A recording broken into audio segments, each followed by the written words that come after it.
La vigne du Seigneur de l'univers, c'est la maison d'Israël. La vigne du Seigneur de l'univers, que le prophète Isaïe me permette de le paraphraser, c'est notre pays, le Sénégal. Le message de la parabole des vignerons homicides est donc clair. Dieu est le propriétaire de la vigne. Les vignerons, ce sont les hommes d'aujourd'hui qui habitent la terre, qui la peuplent. Dieu nous a confié le monde dans lequel nous vivons pour le bien de tous. Chacun est invité, exhorté à porter du fruit, travailler pour porter du fruit et ne pas se comporter comme les vignerons homicides. C'est à nous de répondre donc à cette invitation avec tous les talents que Dieu nous a donnés. Mais arrêtons-nous un instant. Essayons de voir dans quel domaine de notre vie ressemblons-nous aux vignerons homicides de la parole de Jésus. Dans une parabole, il y a toujours une pointe d'exagération pour frapper l'attention. À la fin de cette parabole, les auditeurs de Jésus sont scandalisés.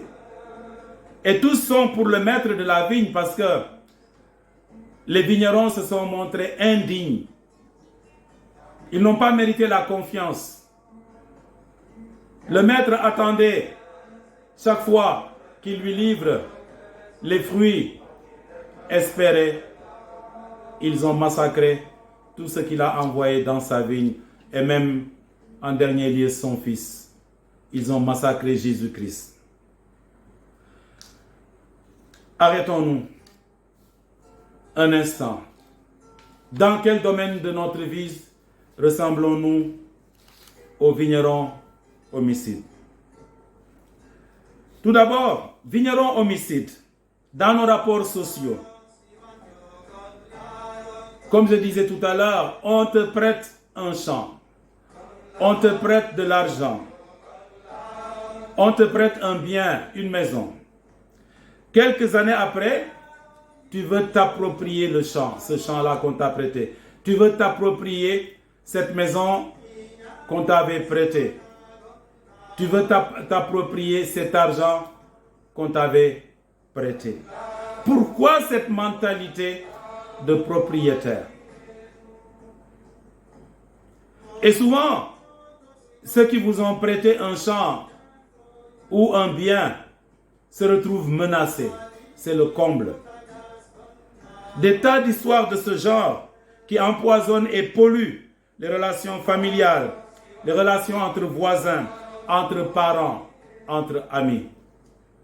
Mbokk yi léeg-léeg nga abale sa alal muy tool wala leneen ki nga ko abal mujjee ñëw di la menacer nga dem di ko laaj mu delloo la sa alal mu bañ teg ci nag di la menacer ne yow boo ma moytuwulee lii du sa alal mu dem defar papier yi ba pare ñëw ne mënaloo ma dara.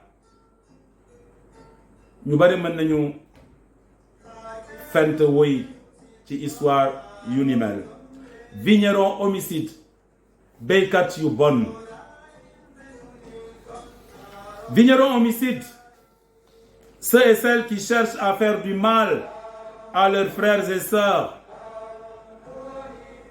saa yoo jógee ne da ngay bëgg dem sonnal sa morom, sa xarit wala sa collègue ngeen bokk liggéey wande mu jaral la nga def ko lu bon yóbbu ko fu bon ñu def ko lu bon foofu yaa ngi niroo ak liggéeykat yu bon yi ci toolu yàlla bi. Vignerons homicides, les trafiquants de drogue, d'êtres humains, et hélas notre siècle connaît trop de trafiquants de drogue, d'êtres humains, ça pullule. Ceux qui fabriquent des pirogues pour favoriser l'immigration clandestine. Vignerons homicides, tous ceux qui pillent les richesses de notre pays, les richesses de la nature, les richesses de la mer. Vignerons homicides. Vignerons homicides, ceux et celles qui exigent des locataires des loyers exorbitants. C'est vraiment une mafia, comme disent les locataires. Ils ne savent plus où donner de la tête. C'est comme un monde de requins. Vignerons homicides qui se nourrissent du sang et de la sueur de braves locataires. Vignerons homicides dans le champ de notre pays. Il faut que ça cesse.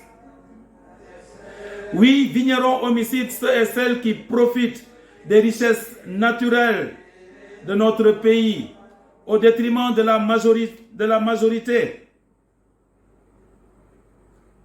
Vignerons homicides dans l'Église.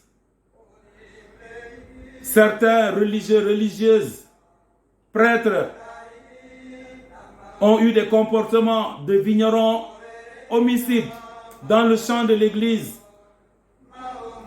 Comment comprendre que des hommes de Dieu s'en prennent à des enfants?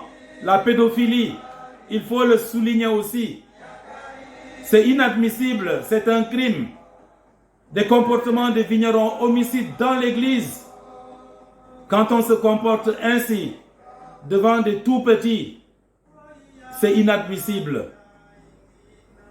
Quel fruit nous allons présenter à Dieu à son retour? Des comportements de ce genre ne peuvent pas donner de bons fruits.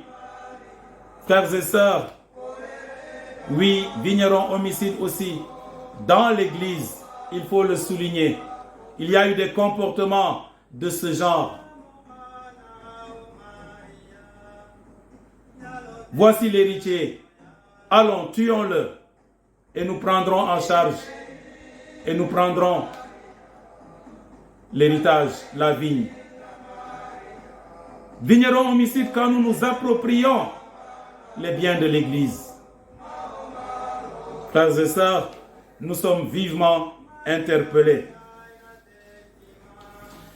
Vignerons homicides, frères et sœurs, quand nous massacrons la nature, nous polluons la terre avec le plastique, les mers avec le plastique.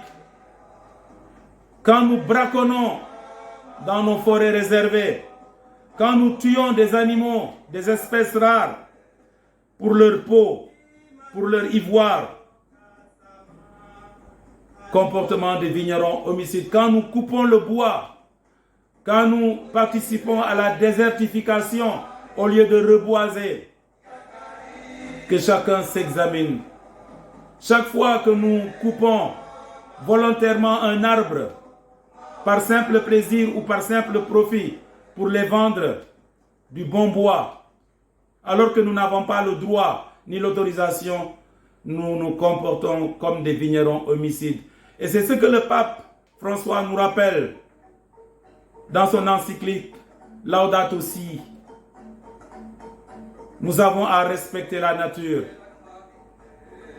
Frères et sœurs, quand nous aurons éliminé le dernier arbre, quand nous aurons éliminé le dernier poisson, quand nous aurons éliminé tous les animaux, à quoi s'attendre? L'argent ne règle pas tous les problèmes.